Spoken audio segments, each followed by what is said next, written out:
Students क्या हाल है, सबका खैरियत से? चलिए जनाब, बिस्मिल्लाह करते हैं। बिस्मिल्लाहिर्रहमानिर्रहीम। रब्बिश इश्रह ली सदरी व यस्सिर ली अमरी वाहलुल उक़दतम मिन लिसानी यफ़क़हू क़ौली। अच्छा जी, आज की जो हमारा टॉपिक है that is voice from the wall by Amy Tan. सबसे पहले जो है थोड़ा सा मैं आपको एमी टैन के बारे में थोड़ा सा बता देती हूँ कि एमी टैन बेसिकली कौन थी। ठीक है, ये एक्चुअली चाइनीज अफ्रीकन ऑथर थी और she belongs from San Francisco. और इसने जो है ना एक नॉवल लिखा था जॉय लक क्लब 1989 में, जो कि बड़ा मशहूर हुआ था। जैसे हमारे एक आप लोग सुनते होंगे एक नॉवल सीरीज थी जिसमें लिखा होता था तीन औरतें तीन कहानियां।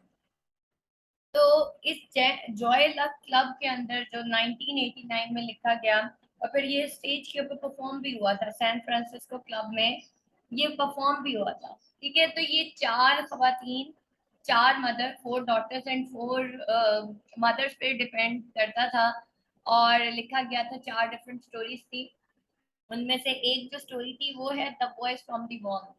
ठीक है, voice from the wall basically क्या है कि एक आवाज जो किसी दीवार से आती है। ठीक है, और शायद उस वॉइस को कोई समझ नहीं पा रहा और may be that is identity of someone. और क्योंकि अब यहाँ पे मदर और डॉटर्स की बात आ रही है, इट मीन्स कि there is some relationship between the mother and daughter.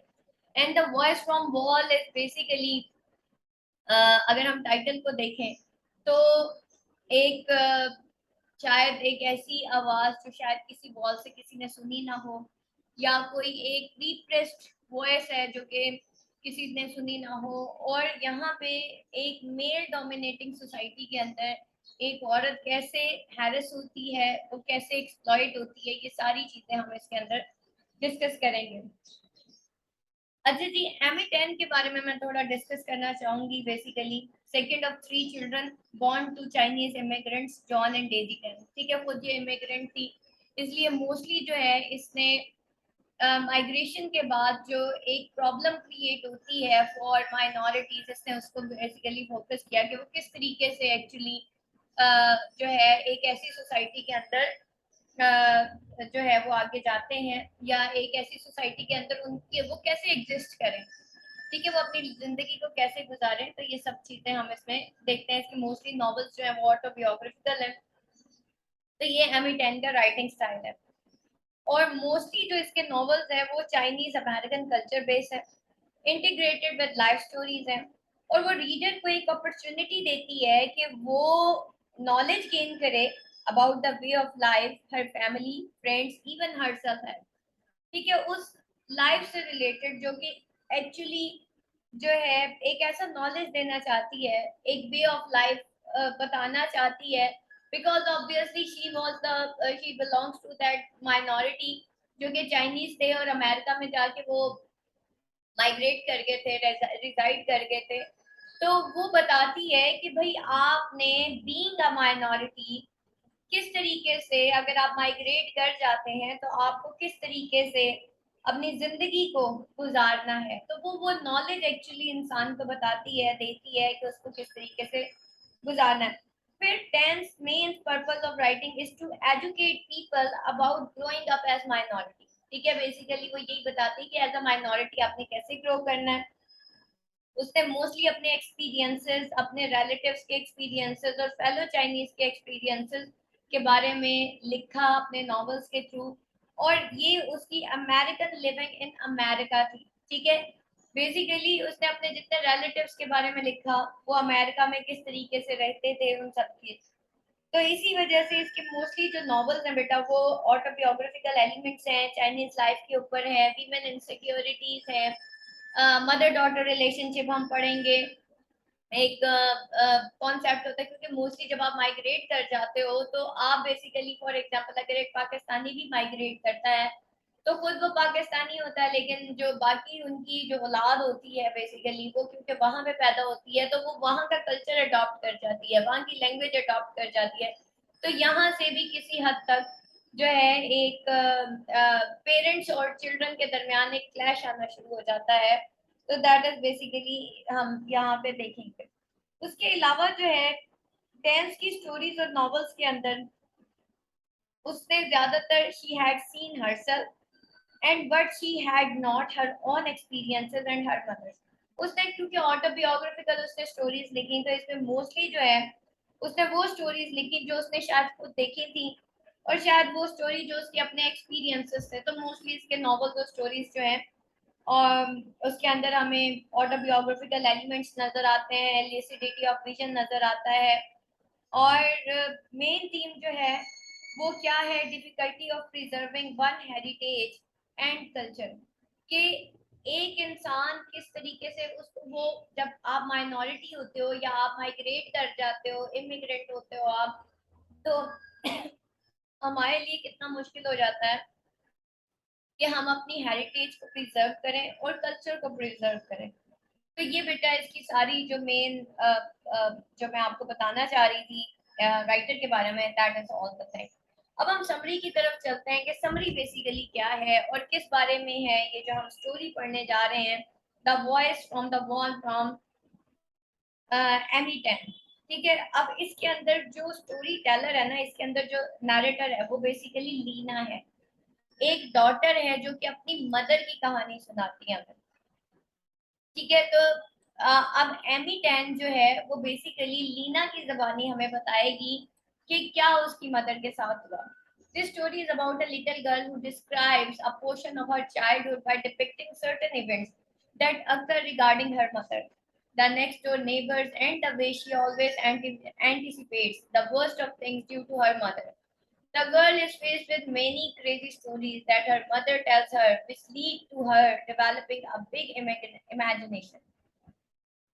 अब यहाँ पे जो स्टोरी है वो बेसिकली एक लिटिल गर्ल की है जो डिस्क्राइब करती है एक पोर्शन की उसका चाइल्डहुड में क्या इवेंट्स जो हैं वो अकर हुए और स्पेशली उसकी मदर के रिगार्डिंग, उसके नेक्स्ट डोर नेबर्स और फिर वे जो कि the way she always anticipates the worst of things due to her mother. ठीक है, और वो जो वर्स्ट ऑफ थिंग्स वेज जो कि उसने सॉरी और the way she always anticipates the worst of thing, कि अपनी मदर की वजह से जो उसने वर्स्ट ऑफ थिंग्स जो है वो फेस की वो उसके बारे में बताती है। The girl is faced with many crazy stories that her mother tells her, which lead to her developing a big imagination. और जो गर्ल होती है वो फेस करती है बहुत सी क्रेजी स्टोरीज को जो कि उसकी मदर उसको बताती है, which lead to her developing a big imagination, जो कि उसको एक बिग इमेजिनेशन की तरफ ले जाती है। The narrator struggles with her mother's wild ways, especially after the newborn baby dies right after birth. और जब नैरेटर जो है वो स्ट्रगल करती है अपनी मदर के वाइड वेज, वो जो अजीबो गरीब सी वो हरकतें करती है या उसकी सोच होती है या वो अपनी बेटी को एक अजीबो गरीब कहानियां सुनाती है। ठीक है, तो वो स्पेशली जब एक न्यू बॉर्न बेबी जो है, एक स्टिल बेबी जो है वो बॉर्न होता है, यानी कि एक मरा हुआ बच्चा पैदा होता है और उसके बाद जो उसकी माँ के जो हालात होते हैं वो एक्चुअली उसको जो है स्ट्रगल करती है कि वो अपनी मदर के इन वाइल्ड वेज को किसी तरह जान जाए। अब यहाँ पे क्या होता है कि वो जो गर्ल है वो फेस करती है बहुत सी क्रेजी स्टोरीज को जो उसकी माँ उसको सुनाती है, उसको डराती रहती है, tells her which lead to her developing a big imagination, और वो बहुत उसके लिए एक बहुत बड़ी बिग इमेजिनेशन बन जाती है। The narrator struggle with her mom's wild ways, specially after the new baby dies right after birth. ठीक है, जब वो नया बच्चा पैदा होता है और वो फौरन से मर जाता है तो उसकी मदर के साइकोलॉजिकल इश्यूज जो है वो और भी ज्यादा हो जाते हैं। Her mother goes into deep depression where she remains in bed, leaving the girl to listen to the neighbors on the other side of the wall and compare who has its worst. और उसकी mother जो बहुत ज्यादा depression में चली जाती है जहां पे वो जो है where she remain in bed living, ठीक है, leaving the girl to listen the neighbors, जहां पे वो जो है बेड पे पड़ जाती है और जो लड़की होती है वो नेबर्स को सुनना शुरू कर देती है on the other side of the wall and compare who has its worst, और वो कंपेयर करती है कि कौन वर्स्ट है, नेबर वर्स्ट है या उसकी मदर वर्स्ट है। ठीक है, तो वो दोनों वॉल्स के इस तरफ उसकी माँ होती है और वॉल के उस तरफ नेबर होते हैं, वो दोनों को सुनना शुरू कर देती है। यहाँ पे कैरेक्टर्स देखते हैं जी कौन कौन से। सबसे पहले द नैरेटर है half Chinese half English Irish descent girl who lives with her parents and recalls the struggles she faced and how she developed through the childhood. और वो स्ट्रगल को रिकॉल करती है जो उसने फेस की एंड किस तरीके से चाइल्डहुड में वो डेवलप करती है अपने आप को। Betty Saint Clair, the Chinese born mother of the narrator, she seems to be very complex. She has a very big impact on what the narrator feels and how she develops. और उस वो जो है उसका बड़ा impact होता है कि नैरेटर क्या फील करती है एंड हाउ शी डेवलप, और वो अपने आप को किस तरह से डेवलप करती है। जबकि उसकी मदर जो है वो एक चाइनीज आयरिश विमेन है और वो बहुत से साइकोलॉजिकल इश्यूज में मुब्तला है और किस तरीके से बेटी क्लेयर की जो बेटी है वो अपने आप को डेवलप करती है। Teresa, a girl that stays on the other side of a wall in a different apartment, that fights with her mother at all the time and help the narrator realize the worst thing. और Teresa जो होती है वो एक लड़की होती है जो दूसरी साइड ऑफ द वॉल में एक डिफरेंट अपार्टमेंट में रहती है और वो अपनी मदर से लड़ती है उस वक्त, और वो हेल्प करती है नैरेटर के वो रियलाइज करे वर्स्ट थिंग। तो मिस्टर क्लेयर जो है वो नैरेटर का फादर है जो कि बहुत लविंग और अंडरस्टैंडिंग है। यहाँ पे टाइटल देखते हैं कि टाइटल बेसिकली बहुत ज्यादा सिग्निफिकेंट है because it represents three meanings of the story. The first meaning the title implies is the voice of the narrator hears from Teresa and her mom from the other side of the wall. और first meaning जो है इस title का वो क्या imply करता है, ये जो हमारा जो टाइटल है the voice from the wall, ये क्या रियलाइज करता है, वो इम्प्लाई करता है उन वॉइसेस को जो नैरेटर सुनती है, एक तो टेरेसा से और दूसरा जो दूसरी साइड से अपनी other side of the wall अपनी mother. The second meaning may be found when the character realizes the worst and get pulled through the wall for the truth, as the narrator's great grandfather did and mother at the end of the story. और second meaning शायद may be found उस वक्त हमें मिल जाएगा या मिल जाता है जब कैरेक्टर ये रियलाइज करती है, कैरेक्टर्स जो है वो रियलाइज करते हैं कि द वर्स्ट क्या था, ठीक है, and get pulled through the wall for the truth, और वो जो है उस ट्रूथ को फाइंड आउट करने की कोशिश करते हैं as a narrator great grandfather did, जैसे कि नैरेटर के ग्रेट ग्रैंडफादर ने किया, and mother at the end of the story. The third interpretation may be that narrator mother is putting forth a wall that keeps her family from being able to help her with her grief. और third interpretation शायद ये है कि narrator की जो mother है वो जो है शायद is putting forth a wall, वो एक दीवार बना रही है that keeps her family from being able to help her with her grief. शायद वो उसकी जो फैमिली है वो इस काबिल हो जाए to help her with her grief, जो कि उसके गमों में उसको गम से निकालने में शायद मदद कर सके। नरेशन देख लेते हैं कि आर्ट ऑफ नरेशन अब इसके अंदर क्या है। The story is told in an observer narration, although it closely resembles an autobiography. It is told by a young girl in a first-person point of view with a very descriptive tone. The narrator is not reliable since her imagination is very big and drifts off from the reality very often. Focus देख लेते हैं। The narrator opens and ends the story on the same object. At the beginning of the narrator is analyzing the worst possible thing through the story of her great grandfather and beggar, which lead her to come up with a new way of looking at things and not concentrating on the worst. और narrator जो है वो open और end करता है story को same subject में। At the beginning, narrator ये analyze करता है कि worst possible thing through the story of her great grandfather, कि क्या मतलब वर्स्ट पॉसिबल थिंग, वो एनालाइज करते हैं उस वर्स्ट पॉसिबल थिंग को करती है सॉरी। और ग्रैंडफादर और वो through the story of grandfather and beggar, जो कि which lead her to come up with a new way of looking at things, जो कि उसको हेल्प आउट करते हैं कि new way of looking at things जो है वो उसको देखें and not concentrating on the worst, और कंसंट्रेट ना किया जाए वर्स्ट के ऊपर। अब यहाँ पे देखते हैं कि what was the worst and what was the good here, ठीक है। अब अगर हम नैरेटर की मदर को देखें जो कि यहाँ पे मेन कैरेक्टर था, यिंग यिंग उसका नाम था, लेकिन जो उसका अमेरिकन नेम था वो बेटी क्लेयर था।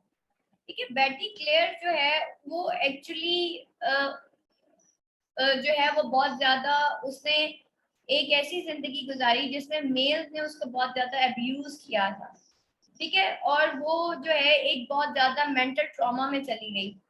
क्लिफोर्ड क्लेयर जो है वो एक बहुत खुदा तर्स इंसान था। उसने कोशिश की बेटी क्लेयर को उसके इस ट्रॉमा से निकालने की, स्ट्रेस से निकालने की, और उसने उससे शादी की। और लेकिन बेटी क्लेयर है जो है वो क्लिफोर्ड क्लेयर जो कि बेसिकली एक आयरिश मैन था, उसके साथ एक अच्छी जिंदगी नहीं गुजार सकी। उसकी सबसे बड़ी रीजन ये थी कि बेटी क्लेयर जो है वो पास्ट में रहती थी, यानी कि पास्ट उसको वो, यहाँ पे दो तरह के मेल्स नजर आते हैं हमें। एक वो मेल जो कि डोमिनेटिंग, ऑब्वियसली एक सोसाइटी के अंदर मेल को एक डोमिनेटिंग रोल दे दिया गया है। एक वो मेल होते हैं जो कि एक्सप्लॉइट करते हैं खवातीन को। एक वो मेल होते हैं जो उनको सिंपथाइज करते हैं, उनको केयर देते हैं, उनको सिक्योरिटी देते हैं। तो बेटी क्लेयर का जो हस्बैंड है क्लिफोर्ड क्लेयर, वो बेसिकली वही एक उस तरह का इंसान है। तो यहाँ पे जो मेन जो वॉइस फ्रॉम दी वॉल है वो ये है कि बजाय इसके कि हम पास्ट के साथ चिपके रहें, हमें वो वॉइस फ्रॉम दी वॉल जो कि एक वर्स्ट वॉइस है उसको हमें स्टॉप करके एक न्यू जिंदगी गुजारनी चाहिए जो प्रेजेंट होनी चाहिए। तो हम पास्ट के चक्कर में जो कि वर्स्ट होता है, हम प्रेजेंट का जो खूबसूरत होता है वो भी अटेन नहीं कर सकते। तो बेटी क्लियर की जो माँ, सॉरी, बेटी क्लियर होती है या नैरेटर की जो मदर होती है, वो उस प्रेजेंट को कभी पा ही नहीं सकती, जो कि बड़ा ही खूबसूरत होता है क्योंकि वो पास्ट में ही रह जाती है। और वही चीज जो है वो कैरेक्टर की ट्रांसफॉर्मेशन में हेल्प आउट करता है। कैरेक्टर ट्रांसफॉर्मेशन देखते हैं। The narrator transform through the story in the manner that she overcome fearing the worst out of situation. अब इसकी ट्रांसफॉर्मेशन क्या होती है? अगर मदर एंड डॉटर को हम कंपेयर करें तो वो ओवरकम कर जाती है उस फियर को जो worst out of the situation होती है।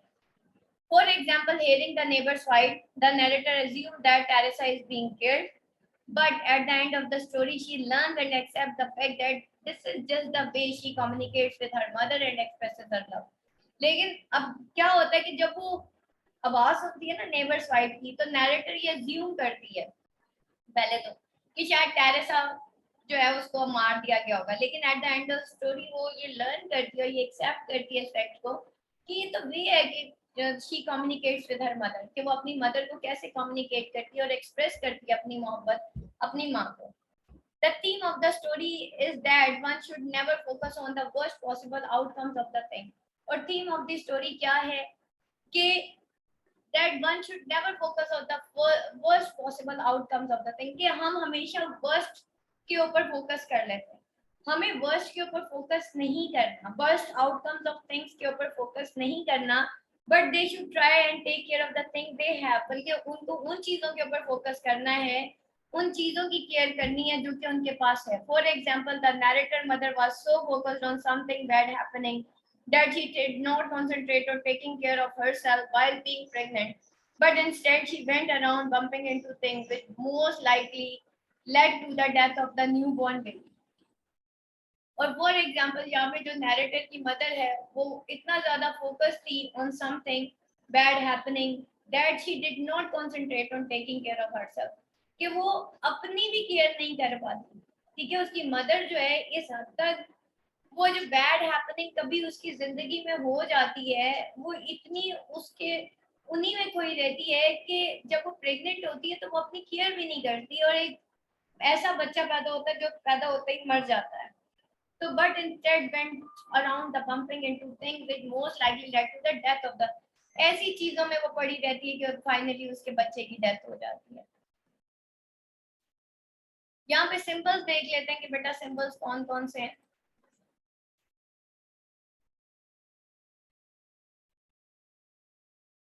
अच्छा जी, यहाँ पे देखें बेटा सिंबल्स देख लेते हैं जो उसने यूज किए हैं यहाँ पे। सबसे पहले स्वॉर्ड है, used to show the thing that trigger emotional outbreak and help a person release the pain they feel. Sword यहाँ पे यूज हुई है कि वो चीजें दिखाई जाए जो ट्रिगर करती हैं इमोशनल आउटब्रेक को, and help a person release the pain they feel, realization. ठीक है। अब यहाँ पे देखिए स्वॉर्ड वैसे तो हम देखते हैं किलिंग के लिए या इस तरह का एक सिंबल होता है, लेकिन देखिए यहाँ पे उसने क्या किया, स्वॉर्ड ट्रिगर करती है उस इमोशनल आउटब्रेक को, ठीक है, और वो उस पेन को कम करती है and helps the person release the pain they feel.